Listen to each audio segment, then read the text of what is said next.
బంధువులారా, జడభరతోపాఖ్యానంలో ఆ రహుగణునికి చేసిన ఉపదేశాన్ని విన్నాం.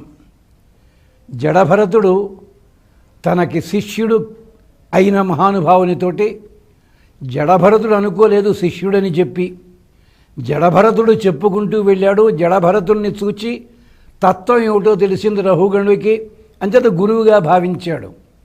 ఎప్పుడు కూడా బోధ అన్నది ఎప్పుడు మనస్సులోకి ఎడుతుంది అంటే, చెప్పేవాడిని నేను చాలా గొప్పవాణ్ణి, నేనే గురువుని, నన్ను మించినవాడు ఎవడూ లేడు అని అన్నారనుకోండి, అప్పుడు ఆ గురుత్వం నిలబడదు.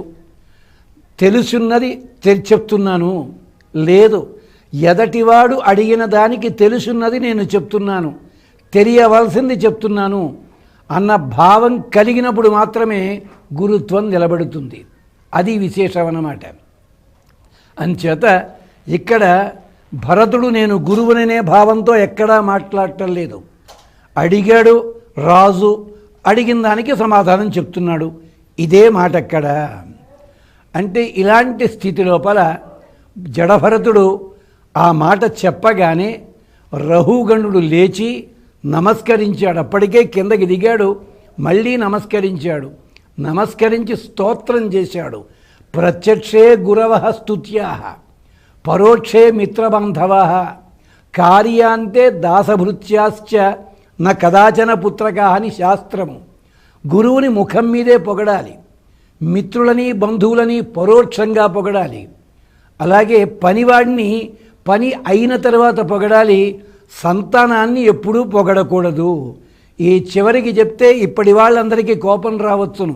ఎంచేత ఇప్పటి వాళ్ళంతా వాళ్ళ సంతానాన్ని గురించి ఎంత గొప్పగా పొగుడుకుంటారో లోకంలో చూస్తూనే ఉంటాం. అంచేత అలా అట్టే పెట్టండి. గురువుని స్తోత్రం చెయ్యాలి. అక్కడ భరతుణ్ణి స్తోత్రం చేస్తున్నాడు రహుగణుడు. అక్కడ చెప్తున్నాడు, రహుగణ శబ్దానికి అర్థం ఏమిటి? రహ గణ అని రెండు పదములున్నాయి. మన దగ్గర ఉండే ఇంద్రియములన్నీ గణములు.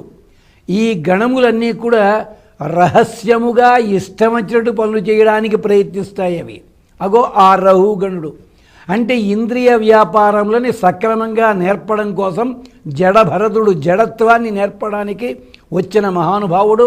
భరతుడు భాయాం రత, కాంతియందు ఆసక్తి కలిగినవాడు, పరమాత్మయందు మనస్సు కలిగినవాడు, శిష్యుల భారమును వహించువాడు. ఇన్నర్థాలున్నాయి భరతుడికి.